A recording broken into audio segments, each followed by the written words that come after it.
एगो डिम्पल जी के माइक दे दी, कुछ कहल जाए भगवान कि हर घड़ी हरियरी लागेलू आ सोना सड़िया में परी लागेलू कि तोहर के सिया के जोड़ा नहीं थे आ बरे वाला मर करी लागेलू कि तोहर के सिया के जोड़ा नहीं थे आ बरे वाला मर करी लागेलू कि हर घड़ी हरियरी लागेलू सोना सड़िया में परी लागेलू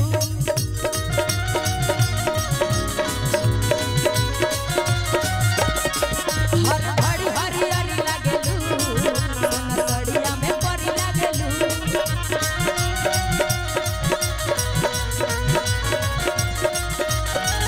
तोहर के सिया के जोड़ा नहीं थे बरे वाला मर करी लागेलू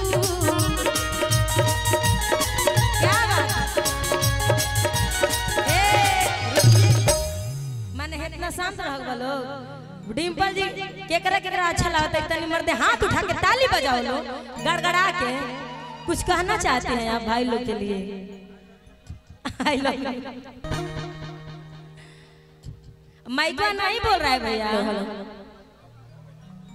हेलो सबसे पहले तो मैं यहाँ प्रोग्राम करने नहीं आई हूँ। अच्छा प्रिंस जी मेरे बहुत अच्छे मित्र हैं और मैं इनकी तिलक में एज ए दोस्त आई हूँ। इन्होंने प्रोग्राम के लिए मुझे नहीं बुलाया है। आप सबको बुलाए होंगे स्पेशली, क्योंकि इधर आइए दूल्हे साहब इधर आइए।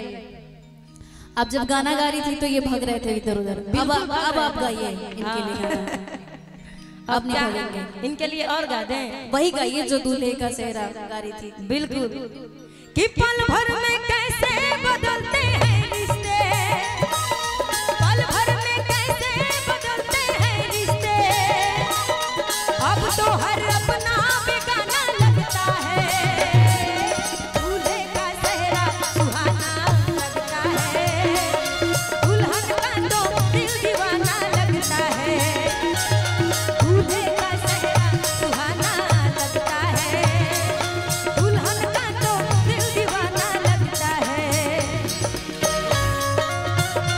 क्या बात है? रुक जाइए, ये गाना कितना जल्दी खत्म मत करिए। कि मुबारक हो तुमको ये शादी तुम्हारी। आप गाइएगा इनके लिए। मुबारक हो तुमको ये शादी तुम्हारी, सदा खुश रहो ये दुआ है हमारी।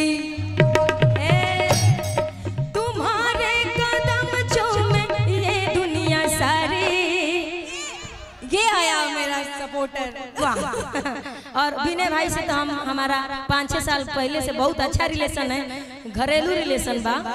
बड़ा मजा आया